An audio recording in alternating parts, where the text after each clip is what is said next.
Ouch! Howdy again, it's Mr. Pete. Welcome back to the shop. You know, as I get older, my hands are weaker and weaker and getting arthritic and crippled, and I can't even straighten up this finger anymore. But I don't have the strength that I need anymore to tighten a drill bit so that it doesn't slip. What will I do? About 20 years ago, my brother had some affliction in his hands, and his hands became so weak he just couldn't do hardly anything. As a matter of fact, he retired early because of that, and the doctors didn't know what was the matter, and then eventually it cleared up. But by then he had moved to Wyoming and lost the job.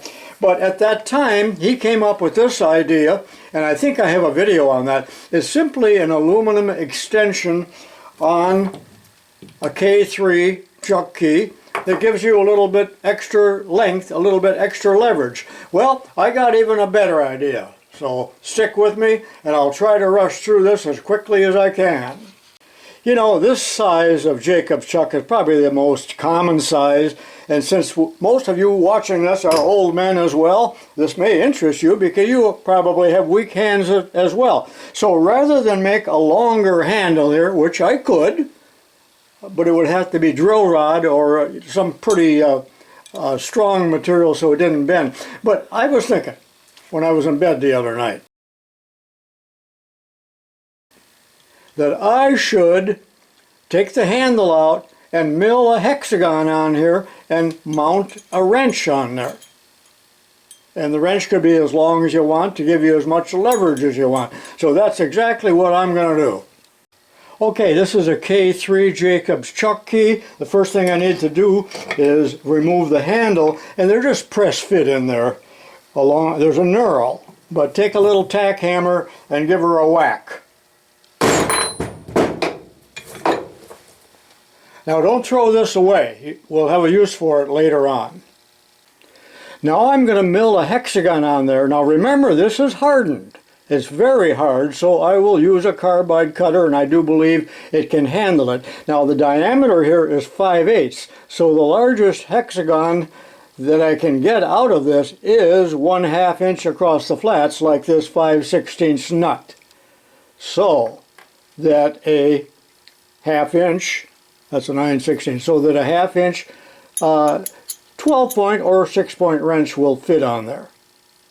So I will do my milling on the Bridgeport mill, and hopefully you have a hexagon collet block that holds the 5C collets, and that's what I'm going to use.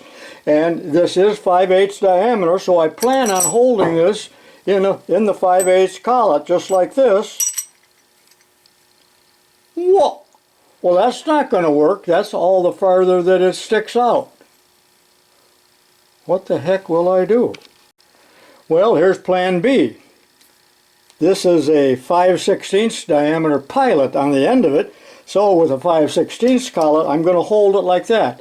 Well, that's not going to work. You're probably thinking that isn't going to be rigid enough. Well, I think I got a scheme that might work. Let me tighten this down real tight. So I'm just taking a spanner wrench and tightening down the collet real well. Let's go over to the Bridgeport. Okay, here's the game plan.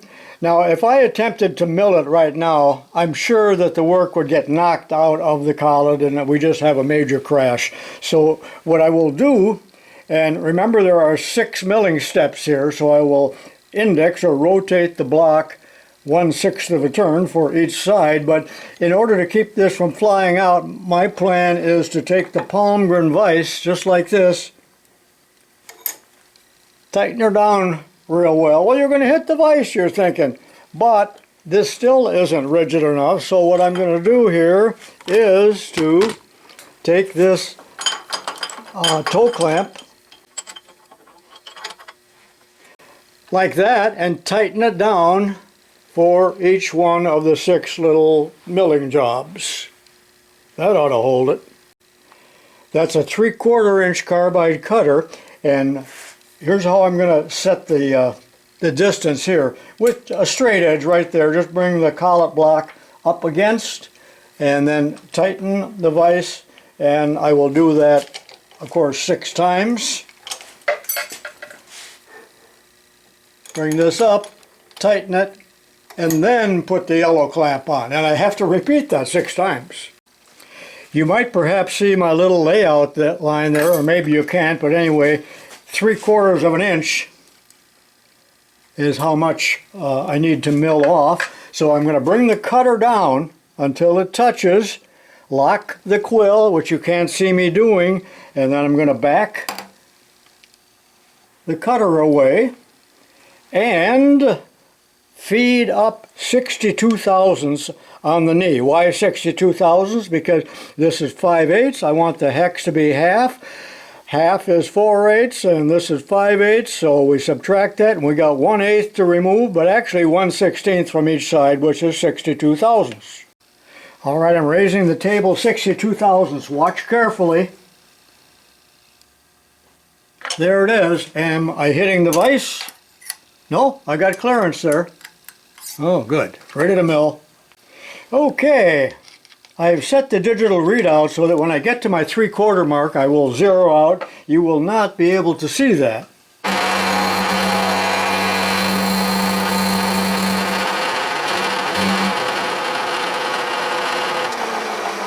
And 5 more times.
Okay, I think I'm done.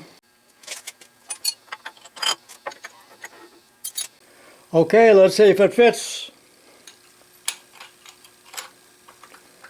And it does. Perfect. Now I can take it out. Do not take it out unless your wrench fits.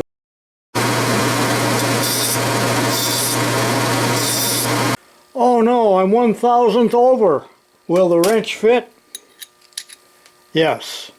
All right, now you can be done right now if you want, but I would like to have mine permanently mounted or semi-permanently mounted so I don't have to search for the wrench every time, and this will be a dedicated wrench. So how am I going to do that? Lots of different ways, but I just checked the handle and it is soft. It has not been hardened, so I'm going to cut it off just where my thumbnail is above the knurl, and then I'll determine the length. I want just a little bit to stick out on each side so that it captures the wrench.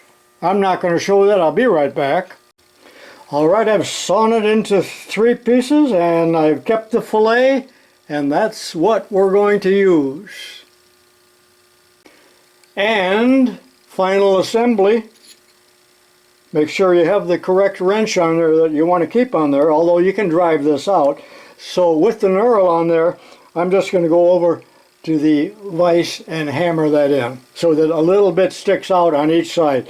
By the way, I cut this off so it's 600 thousandths long, whereas this is 500 thousandths. And there it is in its final form. And I've got some nice leverage there. You know, I just noticed it's not a whole lot longer than the other one.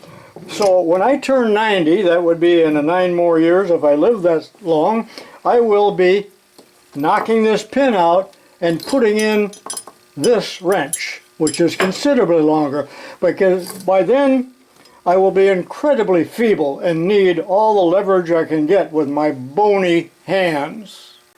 So now when I put a 1/2 inch drill into the chuck, I can actually get it tight enough.